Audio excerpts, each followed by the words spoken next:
दोस्तों ये जो चीज आप देख रहे हैं ना ही कोई खिलौना है ना ही कोई बुलेट है, इसका नाम दरअसल है लेजी डॉग या फिर रेड या yellow dot bomb. US air force ने इसको 1950 में डेवलप किया था। ये 20 ग्राम का होता है और 1 से 2 इंच की इसकी हाइट होती है और ये यूएस एयरफोर्स का कभी एक वेपन हुआ करता था। एक बात बताता हूँ, ये कोई एक्सप्लोजिव नहीं है, इसके अंदर कोई बारूद नहीं होता था। जमीन पे खड़े दुश्मनों को बिना बारूद से मारने का एक बहुत अच्छा तरीका था। जहाज से इनको नीचे ड्रॉप किया जाता था और ग्रेविटी के पुल से इन जो छोटे छोटे स्टील के बने छर्रों की स्पीड 210 मीटर पर सेकंड हो जाती थी और जिसके कारण हेलमेट पहने सैनिकों के भी दिमाग को छलनी करके निकल जाता था और रेत के अंदर काफी इंचेस अंदर तक ये धंस जाता था। धमाका तो छोड़ो, बिना एक चिंगारी के दुश्मन का खात्मा। आप सभी को पता होगा कि लद्दाख में प्रोटेस्ट चल रहे हैं। अगर आपको नहीं पता तो मैं बता देता हूँ क्यों। दरअसल लोकल लद्दाखी लोगों की मांग है कि या तो लद्दाख को फुली स्टेट डिक्लेयर कर दिया जाए और कॉन्स्टिट्यूशनल 6th शेड्यूल में इसको इंक्लूड किया जाए। बेसिकली 6th शेड्यूल इसीलिए लोग मांग रहे हैं ताकि वहाँ की लोकल जमीन कोई बाहरी बंदा आके ना खरीद ले, ना ही वहाँ पे घर बना ले, ना ही वहाँ पे कोई धंधा कर ले और ना ही वहाँ पे परमानेंटली सेटल हो जाए। अगर किसी स्टेट में किसी रीजन में अगर कोई बाहरी बंदा आ जाता है, धीरे धीरे एक के बाद करके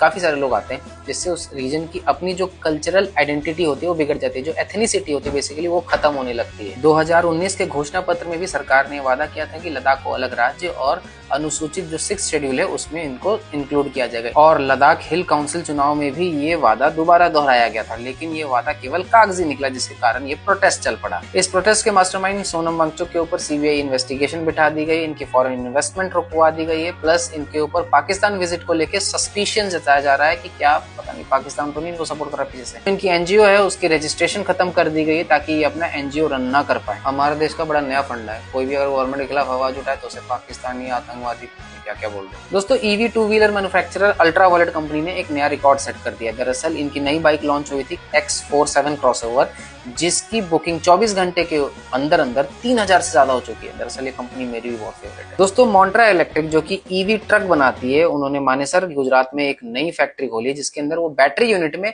ऑल वुमन वर्कर रखने वाली है। दोस्तों सिंपल एनर्जी का तो आपने नाम सुना ही होगा, जो कि 2 व्हीलर ईवी मैन्युफैक्चरर है, बेसिकली ये स्कूटर बनाती है। इन्होंने करीब 10 मिलियन यूएस डॉलर की इन्वेस्टमेंट गेन कर ली ताकि वो नए 150 शोरूम खोल पाए और 200 ज्यादा सर्विस सेंटर खोल पाए। दोस्तों JNPA नाम की कंपनी है जो कि ईवी ट्रक बनाने का काम करती है। दरअसल इनकी ईवी ट्रक में खास बात यह है कि इसके अंदर स्वैपेबल बैटरी है, जैसे होंडा एक्टिवा में है कि हाँ भाई अपने चार्जिंग स्टेशन पे जाओ, वहां पे बैटरी लगी पड़ेगी, स्कैन करो, पुरानी बैटरी डालो, नई बैटरी उसमें से निकालो स्टेशन में से और अपने ट्रक में डालो, निकल पड़ो। दोस्तों बांग्लादेश इतने ज्यादा इकोनॉमिकल क्राइसिस में जा चुका है कि हो सकता है ये कंट्री कोलैप्स कर जाए। दरअसल इनके लोन जो रीपेमेंट्स एकदम डाउन चल रहे हैं, इनको कोई और कह लो फाइनेंशियल सपोर्ट नहीं है, प्लस इनका बिजनेस सेटअप भी खुद का डाउन चल रहा है। तो ऐसा शक जताया जा रहा है कि हो सकता है अगर इनको मदद ना मिले तो ये इकोनॉमिकल फॉल या कह लो क्रैश में चले जाए। और अगर कहीं लोन नहीं मिलता तो पाकिस्तान वाला फॉर्मूला अपनाओ। लाइक शेयर सब्सक्राइब जरूर कर देना। चलो बोलो इस्तेमाल।